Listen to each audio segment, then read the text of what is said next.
ვფიქრობ, ცეცხლის შეწყვეტის შეთანხმება დასრულდა, მათთან საქმის დაჭერა აღარ მსურს. ჩემი აზრით, მათთან ურთიერთობა უბრალოდ დროის კარგვაა.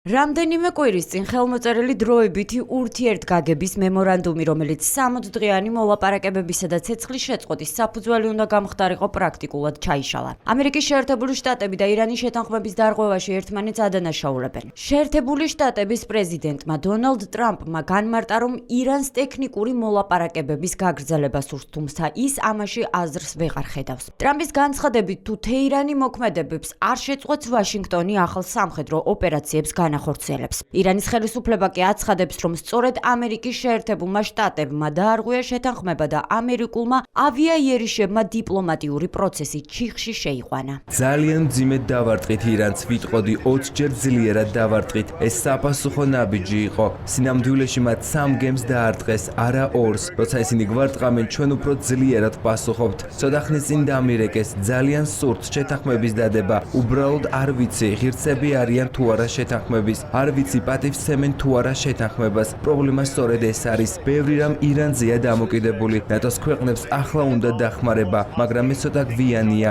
საბრძოლველი აღარაფერია დარჩენილი. ოდესღაც მათ ჰქონდათ შესაძლებლობა დახმარებოდნენ, მაგრამ არ აირჩიეს ეს გზა. ჩვენ კი ამის დავიწყებას ვცდილობთ. ახლა კი ყველას უნდა დახმარება ირანის საკითხში. ამერიკამ ჯერ კიდევ ვერ ისწავლა, რომ დაშინება და დაპირებების დარღვევა შედეგების გარეშე არ ხდება. თუ დაგვარტყამთ და არტყმას მიიღებთ, უაზროდ ნუ იხრჩობით, თორემ კიდევ უფრო ღრმად ჩაიძირებით. ჰორმუზის სრუტე მხოლოდ ირანული შეთანხმებებით გაიხსნება და არა ამერიკული მუქარით.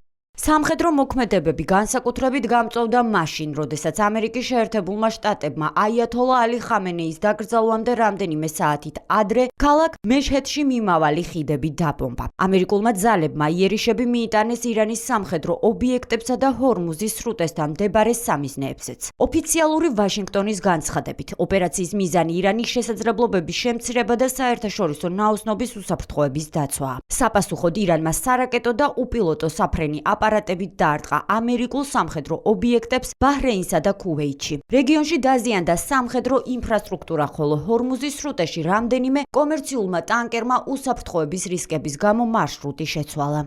ჩვენმა ძალებმა დაარტყეს ირანის სამხედრო ინფრასტრუქტურას, მათ შორის სარაკეტო ობიექტებს, საზღვაო ინფრასტრუქტურას, საჰაერო თავდაცვის სისტემებსა და მართვის ცენტრებს. ოპერაციის მიზანი იყო ირანის შესაძლებლობების შემცირება, რათა საფრთხე აღარ შეექმნას ჰორმუზის სრუტეში საერთაშორისო ნაოსნობას და ჩვენი პარტნიორების უსაფრთხოებას. ამერიკის ახალი თავდასხმები უპასუხოდ არ დარჩება. ჩვენი შეიარაღებული ძალები მზად არიან ნებისმიერ აგრესიას შესაბამისი პასუხი გასცენ. ყველა სახელმწიფო, რომელიც საკუთარ ტერიტორიას ირანის წინააღმდეგ თავდასხმებისთვის გამოიყენებს, ჩვენი კანონიერი სამიზნე გახდება.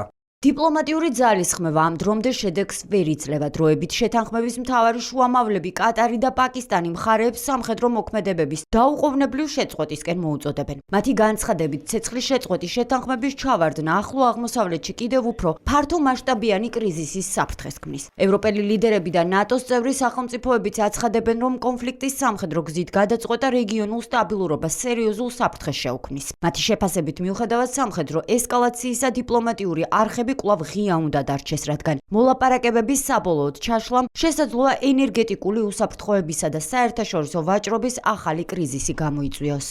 ხარებს მოვუწოდებთ დაუყოვნებლივ შეწყვიტონ სამხედრო მოქმედებები და დაუბრუნდნენ მოლაპარაკებებს. რეგიონს ახლა სჭირდება დეესკალაცია და არა ესკალაცია, ხოლო დიალოგ შეუძლია თავიდან აიცილოს კიდევ უფრო მძიმე შედეგები, როგორც ახლო აღმოსავლეთისთვის, ისე მთელი მსოფლიოსთვის.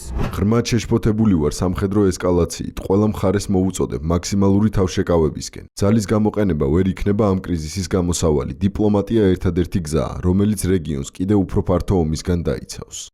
სამხედრო ექსპერტების შეფასებით, ვითარება ამერიკა ირანის ორმხრივი დაპირისპირების ჩარჩოებს უკვე გასცდა. ჰორმუზის სრუტეში უსაფრთხოების გაუარესება, ენერგორესურსების ტრანსპორტირების შეფერხება და რეგიონში განთავსებულ უცხოურ სამხედრო ბაზებზე თავდასხმები ახლო აღმოსავლეთში ახალი ფართო მასშტაბიანი კრიზისის რისკს ზრდის. ნავთობის ფასებზე ზეწოლა უკვე იგრძნობა, ხოლო საერთაშორისო გადამზიდავები მარშრუტების გადახედვას იწყებენ. ჰორმუზის სრუტე, რომლის გავლით მსოფლიო ნავთობის მნიშვნელოვანი ნაწილი გადაიზიდება, კვლავ კვლავ მთავარი გეოპოლიტიკური დაძაბულობის ცენტრად რჩება. გადაიზრდება თუ არა ეს სამხედრო დაპირისპირება კიდევ უფრო ფართო რეგიონულ ომში, თუ დიპლომატიას კვლავ ექნება შანსი შეაჩეროს ესკალაცია. უახლოეს პერიოდში სწორედ ამ კითხვაზე პასუხი გახდება გადამწყვეტი არა მხოლოდ ახლო აღმოსავლეთის, არამედ მთელი მსოფლიოს უსაფრთხოებისა და ენერგეტიკული სტაბილურობისთვის.